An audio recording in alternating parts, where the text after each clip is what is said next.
નમસ્કાર મિત્રો, હું છું રાઠોડ વિમલ. તને ફરી એકવાર સ્વાગત કરું છું આપણી એકેડમી જી એટલે કે ગુજરાત એન્જિનિયરિંગ એકેડમી યુટ્યુબ ચેનલમાં.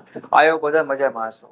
આજે આપણે ખાસ સ્કોલરશિપ પર ડિસ્કશન કરશી કે મોટી ગુજરાત સરકાર તરફથી મળતી સ્કોલરશિપ છે. આ સ્કોલરશિપ વિશે ઘણા બધા મિત્રોને ખબર નથી હોતી. અથવા તો કોણ એપ્લાય કરી શકે છે, કયા કયા ડોક્યુમેન્ટ જોશે, બરાબર છે. ડિપ્લોમા હો, ડિગ્રી હો કે તમે કોઈ પણ અભ્યાસ કરતા હોય છે, એના ઉપર આ વિડીયો ખાસ છે. સ્કોલરશિપ મેળવવા માટે શું લાયકાત હોઈ શકે છે, અથવા તો શું કહેવાય એલિજિબિલિટી કહી શકાય ને કે તમે કોણ એપ્લાય કરી શકે છે. સ્કોલરશિપ નું નામ છે MYSY સ્કોલરશિપ. એટલે આપણે આખું નામ જોવા જઈએ તો મુખ્યમંત્રીજી યુવા સ્વાવલંબન યોજના છે તરીકે આ સ્કોલરશિપ નું આખું પૂરું નામ છે. ઓકે, તો સૌથી પહેલા મિત્રો આપણે એ જોઈ લઈએ કે કયા કયા ડોક્યુમેન્ટ જોશે પહેલી વાત તો, અથવા તો આપણે આ જોઈ લઈએ પેલા તો કે કોણ એપ્લાય કરી શકે છે. માનો કે હવે ધોરણ 10 પછી અથવા તો ધોરણ 12 માં તમારે 80% ઉપર મીન્સ કે જો 80 PR ઉપર તમારે આવ્યા હોય તો તમે આ સ્કોલરશિપ છે ને એ તમે એપ્લાય કરી શકો છો. અને ગુજરાતની મોટામાં મોટી ગુજરાત સરકારની સ્કોલરશિપ છે. માનો કે ચાલો મેં ડિપ્લોમા એડમિશન લીધું હોય, બરાબર છે.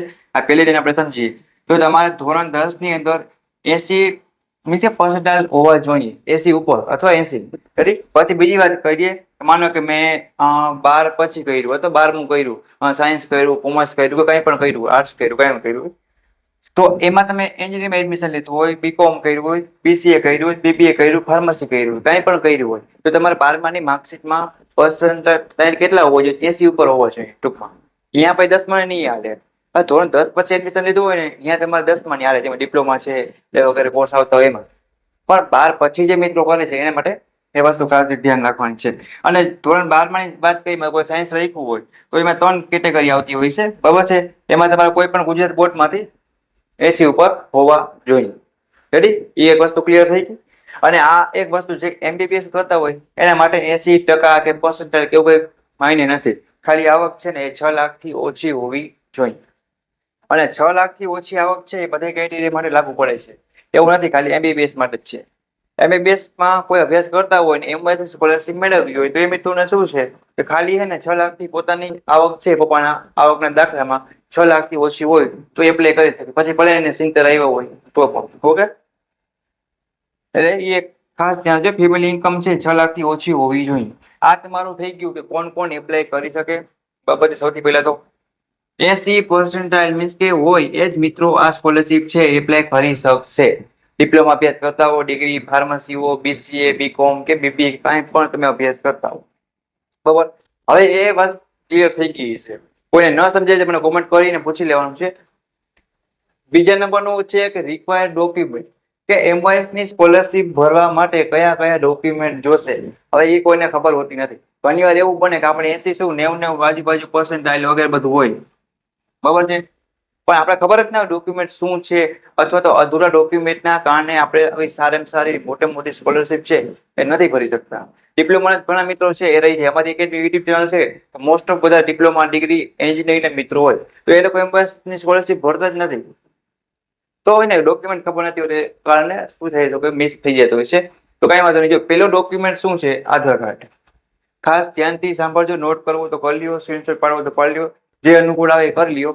અને અવાજ સ્કોલરશિપની અપડેટ પ્લસ માહિતી અને ઓલ ઇન્ફોર્મેશન મેળવવા માટે આપણી યુટ્યુબ ચેનલ એટલે કે જી Gujarat engineering academy YouTube channel subscribe કરી તમારા બધા દોસ્તોને વિડીયો શેર કરો. એ ટુ જે પ્રાઇવેટ સ્કોલરશિપ છે, ફૂડ બિલ છે, ડિજિટલ છે, બધી સ્કોલરશિપ છે એ તમારે જો અમારી પાસે ઘર બેઠા ફોર્મ ભરાવવું હોય તો પણ એ ફેસિલિટી છે જ.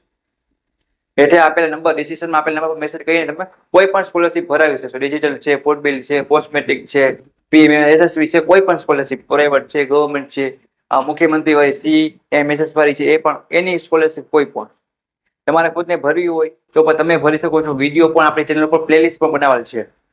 એમાં પણ તમે આવડે શું કરી શકો, તમે જોઈ શકશો અને ઘરે બેઠા ભરી પણ શકશો. એ પણ તમે કરી શકશો. પ્લસ એક વોટ્સઅપમાં ઓલ સ્કોલરશિપની માહિતી આપવા માટેનું વોટ્સઅપ ગ્રુપ બનાવેલ છે. એની પર તમે લિંક નીચે આપી દઈશ. તો કાંઈ પણ નવી સ્કોલરશિપની અપડેટ આવી હોય તમને સીધી મળી ગઈ તો ફટાફટ જોઈન થઈ જજો. એ ટુ જેડ ઇન્ફોર્મેશન ડિસ્ક્રિપ્શનમાં આપેલી છે. તો આધાર કાર્ડ આવી ગયો, પછી રાશન કાર્ડ છે, બરાબર. પછી ધોરણ 10 પછી એપ્લાય કરતા હો તો 10માની માર્કશીટ, 12 પછી કરતા હોય તો 12માની માર્કશીટ વગેરે એ બે જોશે. એટલે બેમાંથી ગમે એક.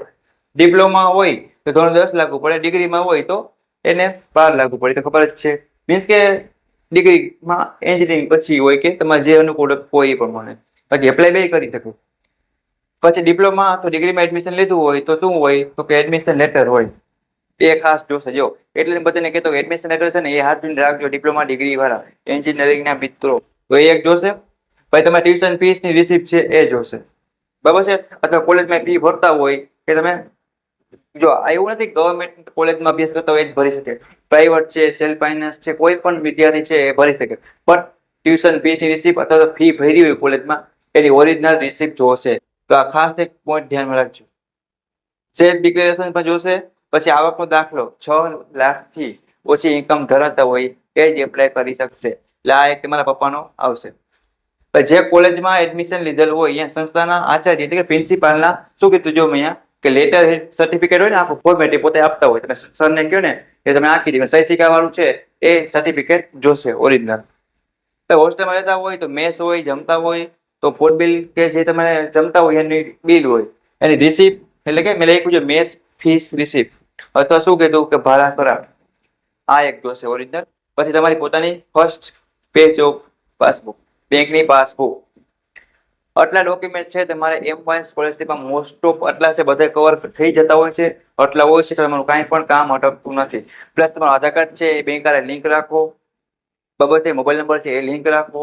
રાશન કાર્ડ છે એમાં ઈ-કેવાયસી વગેરે જે આવતું હોય એ બેસિક છે તમે ગમે ત્યાં કરાવી દો. આધાર કાર્ડ છે અપડેટ કરાવી દો, એ તમારે આગળ કોઈ પણ સ્કોલરશીપમાં કે ફ્યુચરમાં ક્યાંય પણ પ્રોબ્લેમ ન આવે, બરાબર. તો ખાસ આપણે આ પાર્ટમાં એ વાત કરી કોણ એપ્લાય કરી શકે છે, 10માં કેટલા ટકા હોવા જોઈએ, 12માં કેટલા હોવા જોઈએ, ડિપ્લોમા ડિગ્રી કરો છો તો કોને કેવું છે એ મેં તમને સમજાવ્યું આ પાર્ટ, બરાબર છે. એમબી વાળા એમબીબીએસ માટે કાંઈ છે નહીં. ખાલી શું છે તો કે માત્ર શું કે 6 લાખથી ઓછી આવક હોય તો એપ્લાય કરી શકે. બાકી ડિપ્લોમા અભ્યાસ કરતા હોય ધોરણ 10માં આટલા હોવા જોઈએ, 12મું હોય તો આટલા હોવા જોઈએ. અને આ છે તમારા ડોક્યુમેન્ટ. આટલું હોય એટલે તમે સારામાં સારી એમ1 સ્કોલરશીપ, ગુજરાતની મોટી સ્કોલરશીપ છે એ તમે એપ્લાય કરી શકો છો.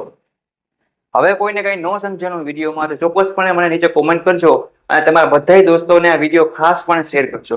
ખાસ કરીને ડિપ્લોમા 3rd સેમેસ્ટર ચાલુ હોય કે 5મું હોય કે 1લું હોય કે ફર્સ્ટ યરમાં હોય કે સેકન્ડ યરમાં હોય, કોલેજ કરતા હોય કે ડિગ્રીમાં હોય કે એન્જિનિયરિંગ ડિપ્લોમા કોઈ પણ હોય, બધાને શેર કરો, બરાબર છે. અને સ્કોલરશીપ ભરવાની છે, કોઈને ના સમજે તો કોમેન્ટ કરજો અને સપોર્ટ મને સબસ્ક્રાઇબ કરવાનું ભૂલતા નહીં. આપણી YouTube channel Gujarat engineering academy YouTube channel, અને ફોર્મ અમારી પાસે ભરાવવું હોય તો નીચે નંબર આપેલા છે, ચોક્કસપણે મેસેજ કરીને ઘર બેઠા સાવ ₹9 ઓછા ચાર્જમાં ભરી શકશો.